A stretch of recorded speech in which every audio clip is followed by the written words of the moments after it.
Good morning, students. How are you all today?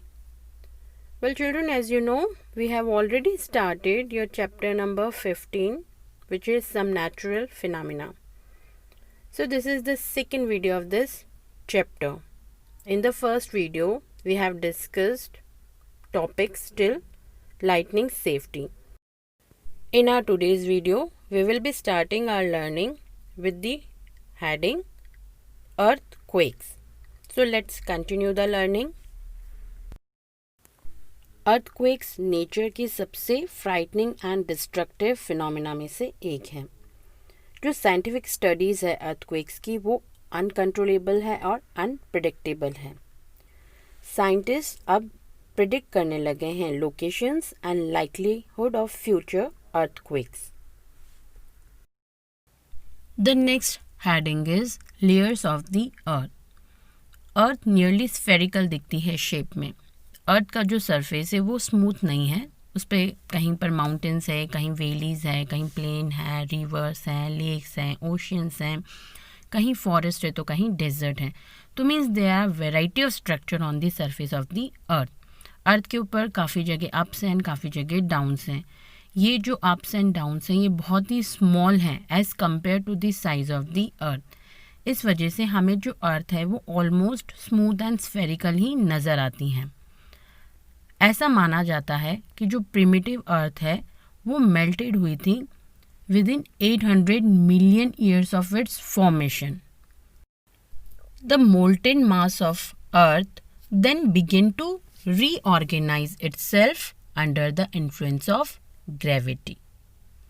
जो heavy materials थे वो गहराई की तरफ सैंक कर गए एंड उन्होंने कोर बनाया.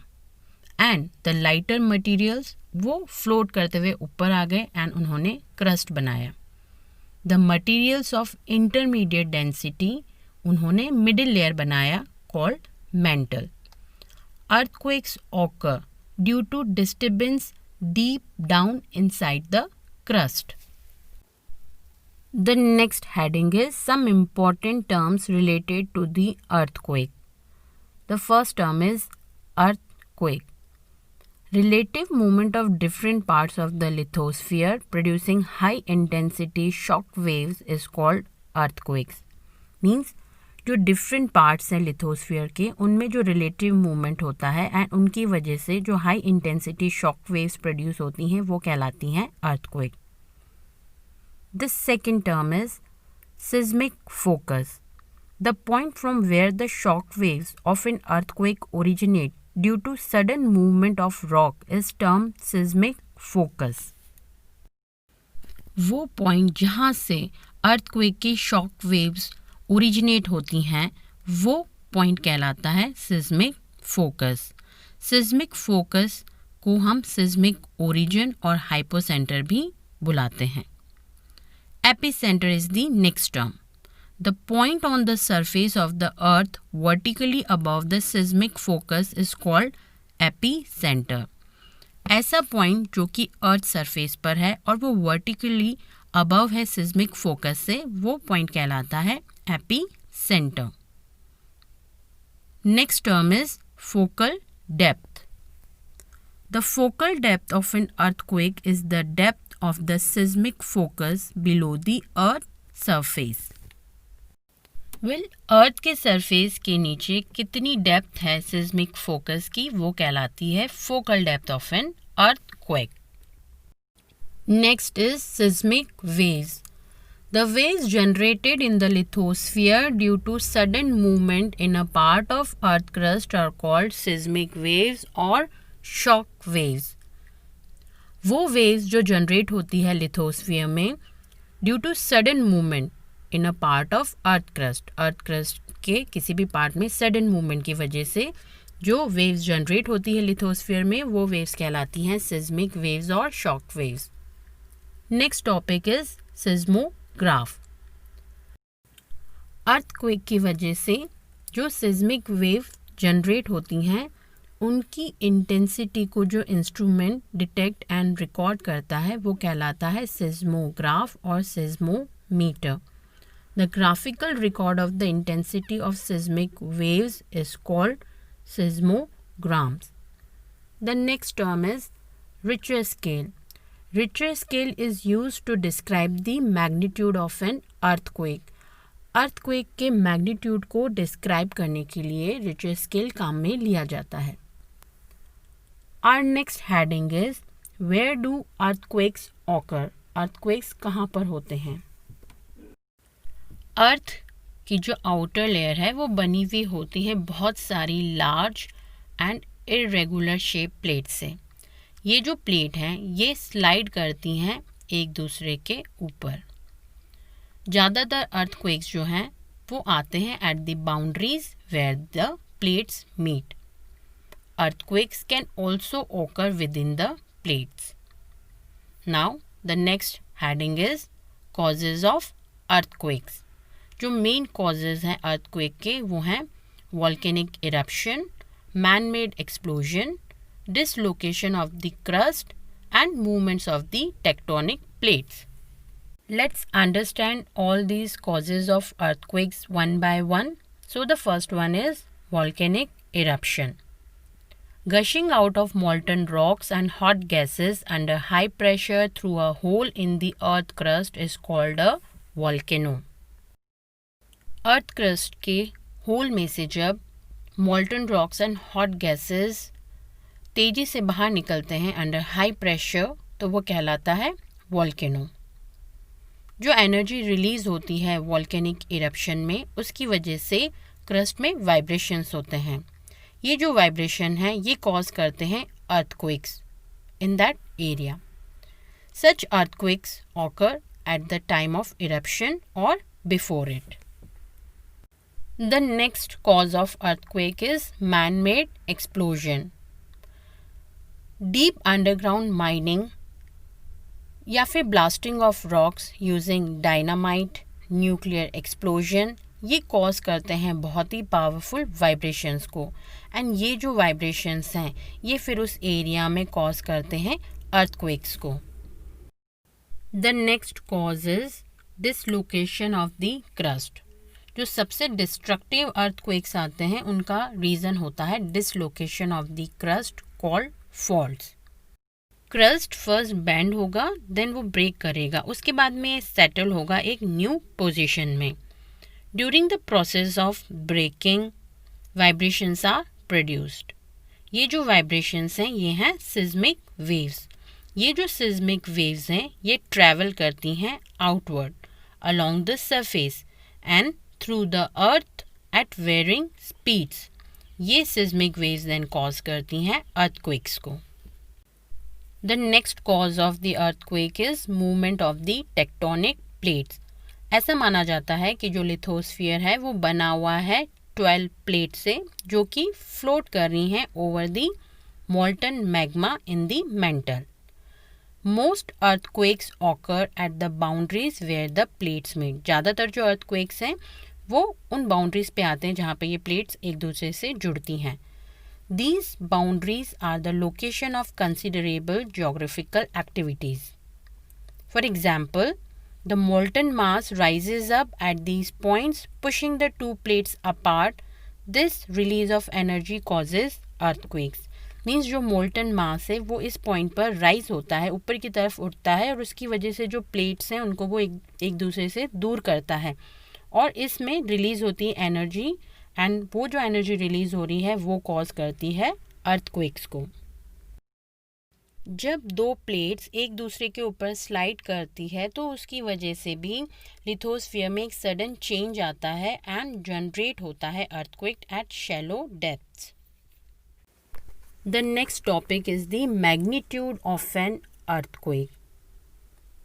अर्थक्वेक के मैग्नीट्यूड को मेजर किया जाता है in the form of amplitude of the seismic waves and इसे एक्सप्रेस किया जाता है on a scale called Richter scale. Richter scale को चार्ल्स एफ रिचर ने डिवाइस किया था in the year 1935.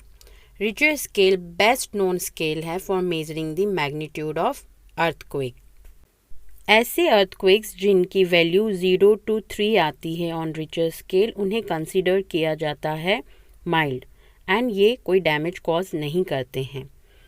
ऐसे अर्थक्वेक्स जिनकी वैल्यू 6 और मोर आती है वो होते हैं मेजर अर्थक्वेक्स, एंड ऐसे अर्थक्वेक्स जिनकी वैल्यू 8 से भी ऊपर आती है वो वेरी सीवियर होते हैं एंड डिस्ट्रॉय कर सकते हैं पूरे के पूरे शहर को। अर्थक्वेक की वजह से जो सिस्मिक वेव्स प्रोड्यूस होती हैं उन्हें रिकॉर्ड किया जा सकता है इंस्ट्रूमेंट पर, जो कि है seismograph. The next heading is intensity of an earthquake. The intensity of an earthquake is a measure of how strong a shock was felt at a particular location. किसी पर्टिकुलर लोकेशन पर कितना strongly felt किया जा सकता है earthquake के shock को, वो कहलाता है the intensity of an earthquake. Earthquake की इंटेंसिटी को एक्सप्रेस किया जाता है by the modified Mercalli scale पर, जिसकी वैल्यू रेंज करती है फ्रॉम 1 to 12। अगर वैल्यू 1 है इसका मतलब वो अर्थक्वेक फेल्ट नहीं किया जा सकता है, एंड अगर वैल्यू 12 आ रही तो इसका मतलब ये जो अर्थक्वेक है ये टोटल डिस्ट्रक्शन कॉज करने वाला है। The next heading is earthquakes and tsunamis. Earthquake under the ocean floor sometimes generate powerful sea waves called tsunamis. जब ओशन फ्लोर के अंडर अर्थक्वेक्स जनरेट होते हैं तो उनकी वजह से पावरफुल सी वेव्स जनरेट होती हैं जो कि होती हैं सुनामीज। ये ocean waves 1000 kilometre per hour की स्पीड से ट्रैवल करती हैं एंड ये अराउंड 30 मीटर्स हाइट की भी हो सकती हैं। सुनामीज फ्रीक्वेंटली ऑकर होती हैं in Pacific oceans. The next heading is damaging effects of earthquake. The destructive effect of an earthquake depends upon the following factors. पहला है magnitude of the earthquake, second local geological condition, third focal depth, fourth distance from the epicenter, fifth design of buildings and other structures, sixth density of construction and population in the affected area. Earthquake cause कर सकते हैं damages buildings को, railway tracks को, bridges and roads को, और उनकी वजह से काफ़ी लोग जो हैं वो फंस सकते हैं उन कोलैप्स स्ट्रक्चर के नीचे and they may die. Earthquake cause करते हैं लैंडस्लाइड्स को, जिनके रेबल्स ब्लॉक कर सकते हैं रिवर्स को एंड कॉज कर सकते हैं फ्लडिंग को। Earthquake can change the course of rivers and causes floods. Earthquake damage करते हैं अंडरग्राउंड वाटर को एंड गैस पाइपलाइन को। This may lead to fire break out and large scale burning. The next heading is protection against earthquakes.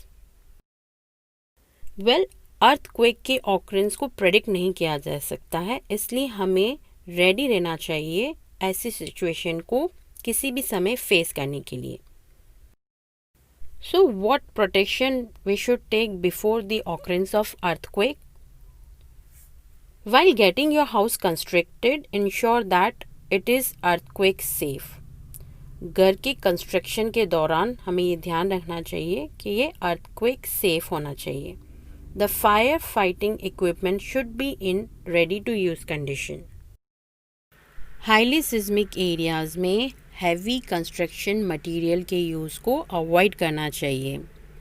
Cupboards and shelves must be fixed to the walls. Minimise the hanging items, even if these are to be used, keep them away from the most commonly used area. What one should do when the earthquake strikes at home? Take shelter under a table and be there until the vibration stop. खड़े रहना चाहिए door frame के नीचे. If in bed, be there. Cover your head with a pillow. Stay away from tall and heavy objects. अगर earthquake के दौरान हम बाहर हैं, if in a car or a bus, do not come out and drive slowly to a clear area. Be away from tall buildings, large trees and overhead transmission lines. Sit on the ground. So, these are the protection that one should take against earthquakes. Well, this finishes this chapter here, children. I hope all the topics are clear to you. And children, now comes your social responsibility. So you need to stay at home, maintain social distancing, wash your hands with soap for at least 10 seconds on regular basis, eat healthy food, drink lots of water, do some exercise. Children, be at home, be safe, be healthy and fit. Thank you for watching.